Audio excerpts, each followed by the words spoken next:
Hello, this is Colin with part 3 of painting the Cthulhu Wars miniatures, just demonstrating my technique. And then the next one is Shub-Niggurath, or Niggurath, which is kind of one of the more mysterious of the elder gods. She's not really.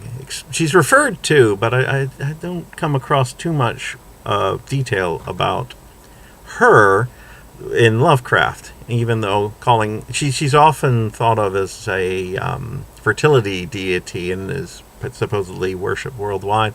Although the idea of assigning a gender to an alien god might be a mistake. But here we go. This is some of the most spectacular figures of the group, and this is Shub-Niggurath, and I was kind of surprised, actually, the sort of bullish figure, although she is referred to as a she-goat, so you've got the hoof feet, and I think this is one of those characters that just you can sculpt any way you want because there's so little actual information about what she looks like. As you can see, she's red, and I really actually do like the way these turned out because once again, it's darkness, blackness. So I painted red and washed in shading gray, and it gave this really what I consider nice dark red color. Well, but it still brings out the folds and the details of the figures. And there's a whole bunch of bumps in front, which I chose to interpret as eyes. So you've got this array of eyes. Many eyes makes a monster. And the teeth, of course. And once again, I didn't want to fancy the figure up too much.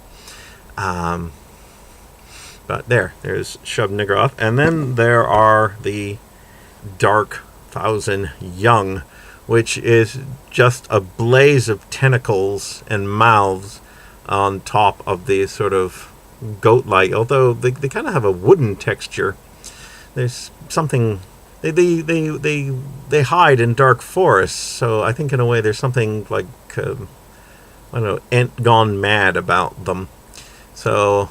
once again, very simple. The interior of the mouths are sort of a violet color to differentiate from the red.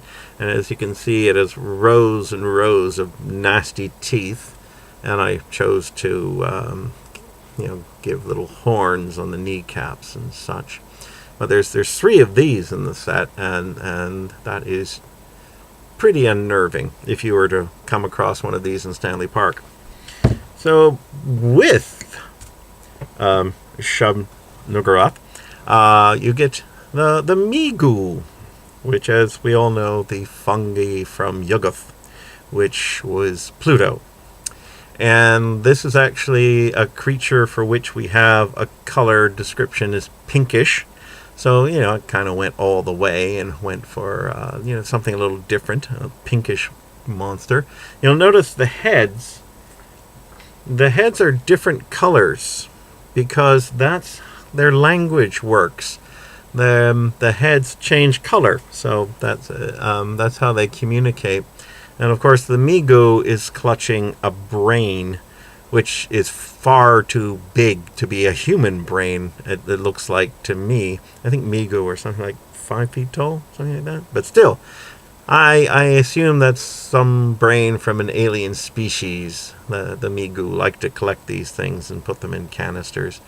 They're rather mysterious creatures.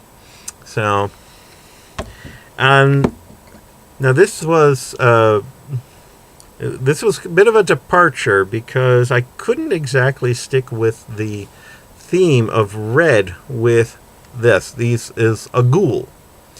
Now, the ghouls are actually quite well described. They're sort of a moldy color. I used sort of a green-gray color for them, which I think works quite well.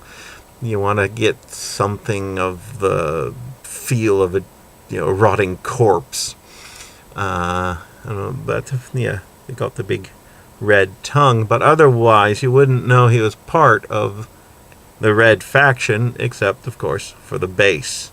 Very important. And once again we have the rather dull cultists. Actually, I tried to... The one thing I did do with the cultists for each faction is I tried to give them different skin tones. So various shades from, Irish white skin, to dark-skinned and to black-skinned. Because, as you see in the books, these creatures are worshipped all over the planet. With various cultures, and no doubt Lovecraft would have said degenerate cultures, but there you go. So that's Shubby. I'm going to have to see how these things play sometime. I haven't actually played the rules yet, but I'm having so much fun painting the figures.